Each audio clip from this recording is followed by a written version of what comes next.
आज की कहानी समर्पित है ऐसे लोगों को जो अपने आसपास के चापलूसों पर निर्भर करते हैं, जो उनकी ही कही बातें सुनते हैं और उन्हीं के बताए अनुसार कार्य करते हैं।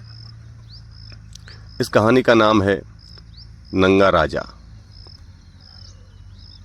एक राजा अपने चापलूसों से घिरा रहता था। राजकाज के कार्यों में उसको कोई रुचि नहीं थी।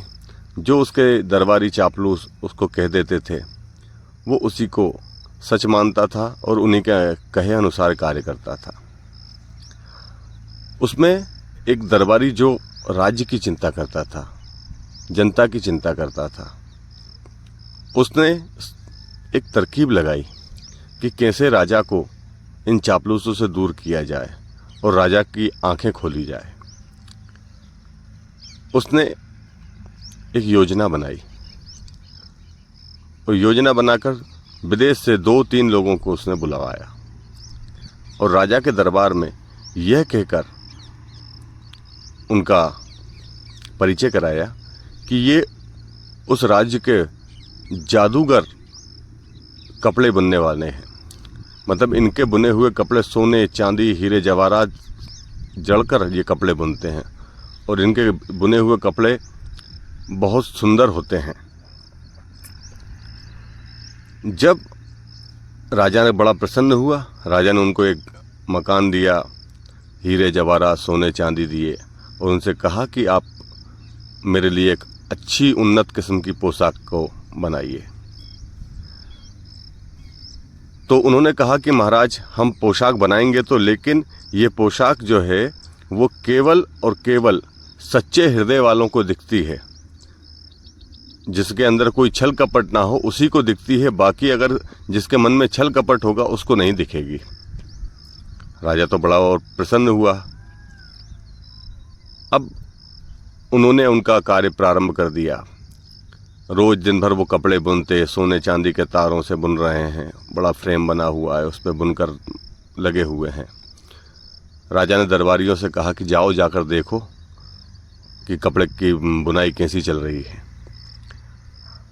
दरबारी जाते, लेकिन वहाँ देख तो रहे कि वो कपड़े बुनने की एक्टिंग कर रहे हैं, लेकिन अब कौन कहेगा कि मुझ में छल कपट है। सब अपने आप को सच्चा हृदय का बताने के चक्कर में राजा को आके बोलते, वाह वाह महाराज, बहुत सुंदर कपड़े बुनाई चल रही है, सोने के तार लगे हैं, हीरे मोती उसमें जड़े हुए हैं, बहुत सुंदर। कुछ दिन बाद राजा भी गया। राजा ने भी देखा, हालांकि राजा को भी कपड़ा दिखाई नहीं दिया वहाँ पे, लेकिन वो बुनकर की जो एक्टिंग थी उसको देखकर राजा ने सोचा कि अगर मैं कहूँ कि मुझे कपड़ा दिखाई नहीं दे रहा है तो लोग कहेंगे कि हमारा राजा छल कपटी है, इसके मन में छल है।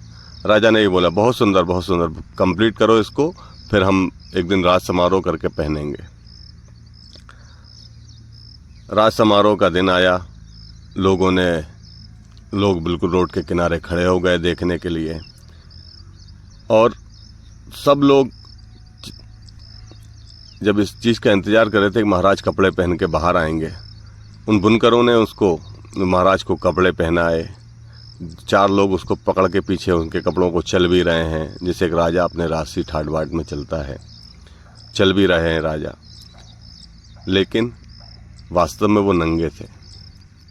लेकिन कोई भी ये कहने की हिम्मत नहीं जुटा पा रहा था कि महाराज आपने कपड़े नहीं पहन रखे। सब बोल रहे, महाराज बहुत अच्छे, महाराज बहुत अच्छे, महाराज बहुत अच्छे, बहुत सुंदर वस्त्र हैं, बहुत अच्छा परिधान है। लेकिन इसी भीड़ के बीच से एक छोटा सा बच्चा तोतली आवाज में चिल्ला कर बोला, अले महाराज तो नंगे हैं। महाराज को जब सुनाई दिया, महाराज पलटे हुए, बोले ये तो बालक ने कहा है, और बालक तो छल कपटी हो ही नहीं सकता, इसने जो कहा है वो सत्य ही कहा है। उसने उस दरबारी से पूछा तो दरबारी ने कहा कि महाराज आपकी आंखें खोलने के लिए और इन चापलूसों से आपको दूर करने के लिए ही मेरे द्वारा यह प्रपंच रचा गया था। आप इन लोगों की बात में आते गए और आपको कोई भी किसी भी प्रकार से मतलब मूर्ख बना सक रहा है, इसलिए इन लोगों को निकालिए और अच्छे और सज्जन लोगों को लेके आइए, जिससे कि इस राज्य का भला हो। आज भी यही स्थिति है, चाहे वो राजा हो, मुख्यमंत्री हो, प्रधानमंत्री हो, अपने अपने चापलूसों से घिरे हुए हैं। राज्य की इनको चिंता नहीं है, इनके चापलूसों का पेट भर रहा है, इनके अपने लोगों का पेट भर रहा है।